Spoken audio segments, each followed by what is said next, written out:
Family সবাই আগের থেকে আমরা সবাই কেঁদেছি যে আজকে দল করতে এসে তার জীবনটা চলে গেল, দলের জন্য জীবনটা চলে গেল। আমরা তাই আমি আর কিছু বলবো না, আমি সবাইকে ধন্যবাদ জানাই, আমি আর কিছু বলবো না। আজকে আমার সব থেকে বেদনা, সব থেকে দুঃখ, আমি কাল রাত থেকে কেঁদেছি। যে রাজ্জাক, সে যার সাথেই যেতে পারে, সে দলের একজন সৈনিক, আজকে সে খুন হয়েছে, নৃশংসভাবে খুন হয়েছে। এই খুন বাংলায় দেখা যায় না। শুনেছি 5টা গুলি করা হয়েছে, তারপরে তার গলা কেটে দেওয়া হয়েছে।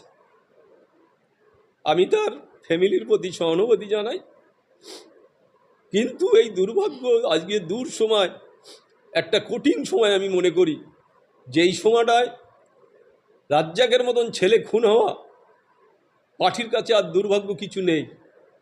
কিন্তু আমি বলবো, যারা খুন করেছে, যারা দোষী, তাদের অবিলম্বে অ্যারেস্ট করে দৃষ্টান্তমূলক শাস্তির দাবি করছি আমি প্রশাসনের কাছে।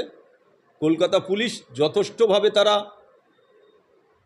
তাদের মতো কায়দায় যদি করে, আমি পুলিশকে ধন্যবাদ জানাবো। কেন যে যদি তারা সঠিকভাবে কাজ করে, তাহলে দেখবে যারাই করেছে, যত বড়, তারা যদি কবরের মধ্যেও লুকিয়ে থাকে, কলকাতা পুলিশ মনে করলে তাদের কবর থেকে বের করতে পারে।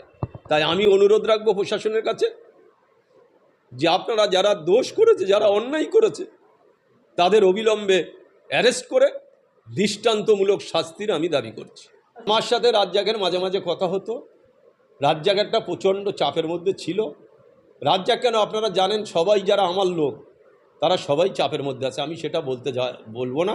তবে রাজ্জাক আমার সাথে মাঝে মাঝে যোগাযোগ রাখতো, ভাই কেমন আছো, খোঁজখবর নিত। অথচ আমার বিরুদ্ধে বড় বড় কথা বলতো।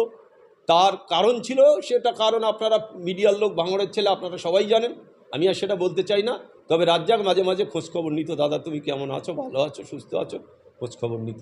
আমি তাই সত্যি, আমি কাল রাত্রে সারা রাত আমার চোখের পানি, আমার ফ্যামিলি সবাই আগের থেকে আমরা সবাই কেঁদেছি যে আজকে দল করতে এসে তার জীবনটা চলে গেল, দলের জন্য জীবনটা চলে গেল। আমরা তাই আমি আর কিছু বলবো না, আমি সবাইকে ধন্যবাদ জানাই, আমি আর কিছু বলবো না।